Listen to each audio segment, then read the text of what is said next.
Salut Eltilou. Salut. On est ici à Kuala Lumpur. Ça va faire quoi, 2 semaines qu'on est arrivé? Bientôt 2 semaines, ouais, qu'on est arrivé. Ça passe vite. Très vite. Tu vas voir, la Malaisie est un pays très diversifié, donc surtout Kuala Lumpur, en fait, la religion principale, donc c'est la religion musulmane. Donc tu pourras aussi bien voir des mosquées qui sont d'ailleurs magnifiques, comme voir aussi des temples hindous, des temples bouddhistes, enfin voilà. Il y en a vraiment pour tous les goûts, même niveau activité, en fait, tu peux soit te balader dans la jungle, voir des animaux, ou bien aller dans des énormes centres commerciaux super modernes. Enfin voilà, on apprécie beaucoup, c'est ce qui fait un peu le charme aussi de Kuala Lumpur. Donc on t'a répertorié 5 activités qui sont pour nous incontournables ici, que tu restes 2 jours, comme 2 semaines, 3 semaines, voilà, c'est un petit peu nos coups de cœur.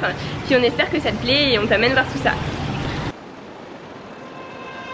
Quand on dit Kuala Lumpur, on pense souvent à ça. Comme vous l'avez compris, c'est bien un incontournable. Ce sont les tours jumelles, donc les plus grandes du monde. Elles font 452 mètres pour 88 étages. À l'intérieur, il y a principalement des bureaux, donc les bureaux du géant pétrolier Petronas. C'est pour ça qu'on les appelle donc les tours Petronas. Vous avez aussi une mosquée, des lieux de divertissement. Et vous avez aussi un grand centre commercial avec plein de magasins de luxe. On t'amène y faire un petit tour.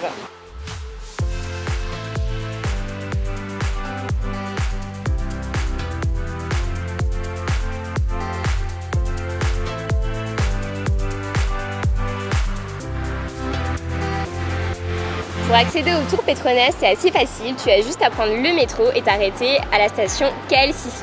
Ensuite, tu rentres dans le centre commercial et tu seras directement au tour Petronas.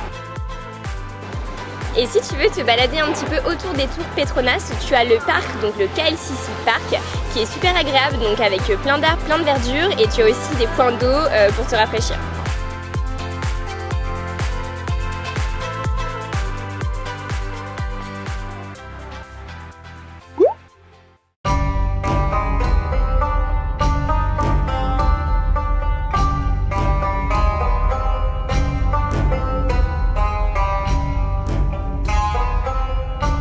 On vient d'arriver à la mosquée, elle a l'air trop belle.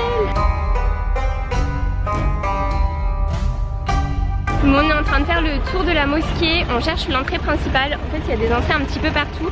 Là, il y a des enfants, il y a un car scolaire, je pense que c'est un car scolaire. Il y a plein d'enfants qui sont rentrés, mais à mon avis, c'est pas l'entrée principale. Donc on refait le tour et puis on va essayer de rentrer par l'autre côté.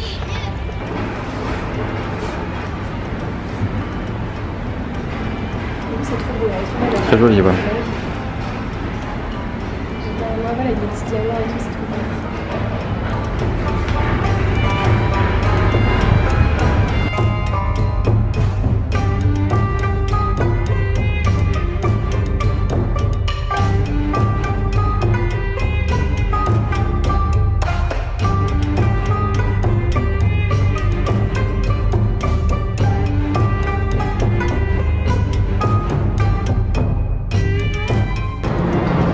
Moi j'ai dû revêtir ma plus belle tenue pour rentrer ici. Bon, du coup en fait normalement les hommes sont obligés de porter une tenue à part si quand un short. Et évidemment comme il fait une chaleur monstre à Kuala Lumpur, je suis obligé.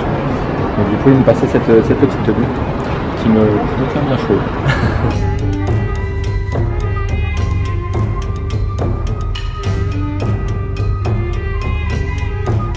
Donc devant la mosquée au Wilaya Persikotan. Alors elle est un petit peu excentrée de Kuala Lumpur mais vite accessible en train. Donc je crois qu'elle est immense en fait, elle va accueillir genre 17 000 personnes. 17 000 personnes, donc c'est énorme et elle est toute récente. Donc, la construction a commencé en 98. On peut voir que tout est flambant neuf, tout est en marbre, c'est très joli. Alors le petit souci c'est qu'on essaie de traverser pieds nus et du coup le sol est brûlant. Pourquoi tu cours chérie? Parce que c'est très chaud par terre. Donc comme vous pouvez voir, on vous recommande vraiment vivement de faire un petit tour ici si vous êtes de passage à Kuala Lumpur. La mosquée est vraiment splendide. On a fait quand même pas mal de mosquées et on trouve que celle-ci est vraiment magnifique. Vous avez au milieu une grande étoile donc à 5 branches qui représente les 5 piliers de l'islam. Alors on n'a pas à rentrer dans les salles de prière puisqu'on n'est pas musulman. Du coup on fait un petit peu le tour des extérieurs mais c'est déjà splendide.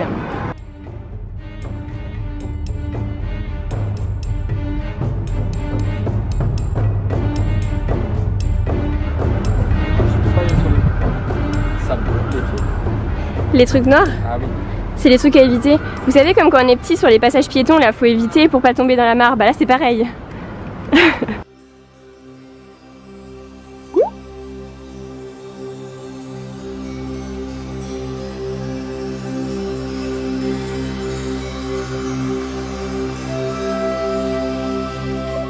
On te conseille le temple hindou Sri Maha Mahamam, donc qui est situé en plein cœur de Kuala Lumpur, entre Chinatown et Central Market. Il a été construit en 1873 et du coup ça en fait le temple hindou le plus vieux de Kuala Lumpur.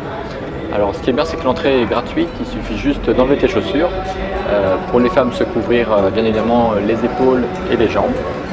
Et enjoy. Tu pourras y voir de nombreuses statues qui représentent les divinités hindoues. Les hindous sont polythéistes et viennent au temple déposer des offrandes sous forme de fruits ou bien de fleurs. À l'entrée du temple, tu verras de nombreuses personnes fabriquer les offrandes de fleurs à la main.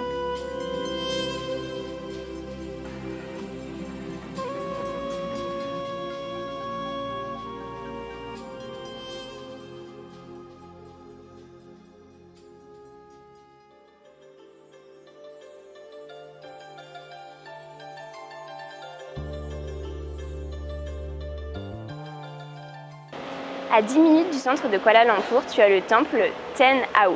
C'est un temple bouddhiste, il a été créé donc en 1987. Il est un petit peu difficile d'accès, donc on te conseille d'y aller en Grab.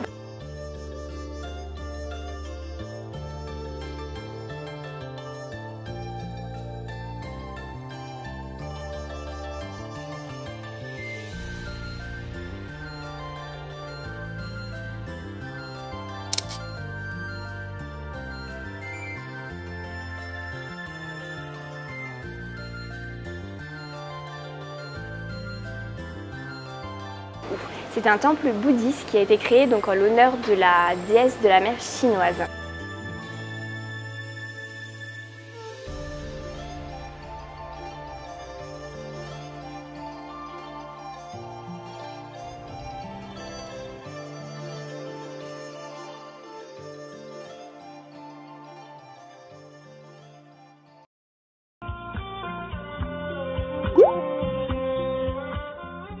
Baladez-vous dans les rues de Little India pour une immersion totale en Inde.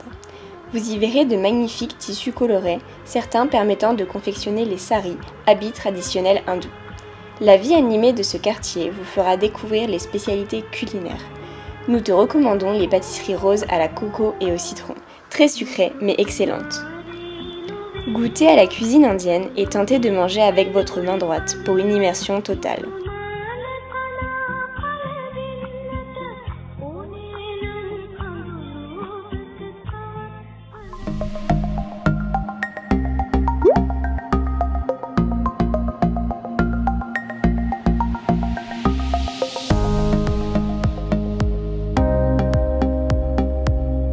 On vous conseille fortement les grottes de Batu. Alors c'est des grottes qui ont été creusées donc dans la roche calcaire et en fait il y a des temples hindous qui ont été faits à l'intérieur et en fait ça fait les plus grands sanctuaires hindous hors de l'Inde. Donc c'est assez impressionnant, quand on arrive il y a énormément de marches colorées, c'est magnifique. Il y a énormément de singes partout aussi, faites super attention.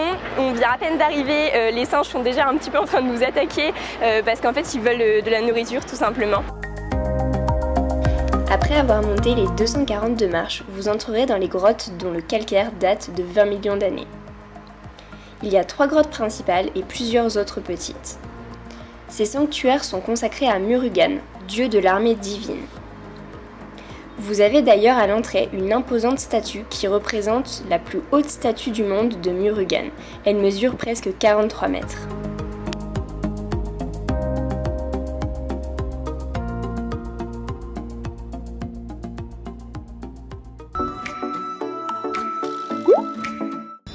Et si tu as un petit peu plus de temps à Kuala Lumpur ou que tu veux faire une activité plutôt nature, on te recommande de partir dans la jungle. Alors on te mettra tous les liens en description au niveau des localisations pour aller dans la jungle. Nous on en a testé 2. Là on s'apprête à faire la deuxième, donc on te dira celle qui est la mieux et surtout celle où on a vu plus de monde. C'est les éclairs. Alors je sais pas si ça s'entend à la caméra mais il y a des éclairs de dingue. Je pense qu'on va se prendre une grosse pluie sur la tête, alors on sera peut-être un petit peu abrité par les arbres. Mais là c'est assez dingue. On te montre juste un petit aperçu car on compte te faire une vidéo complète sur nos excursions de nuit dans la jungle malaisienne. Elle est trop choupinette. Alors prépare-toi car ça va être riche en émotions et surtout en surprises, bonnes comme mauvaises d'ailleurs, car je t'assure qu'on n'a pas vu que des grenouilles. J'en dis pas plus, pour ne rien louper n'hésite pas à t'abonner et on te dit à la semaine prochaine. Léo, qu'est-ce que t'as trouvé Joachim? J'ai trouvé un petit serpent. Very beautiful male. Do watch out. Yes. Um, It's venomous? it's venomous, yes. Okay. Yeah, so you don't want to get bitten by one. Yes.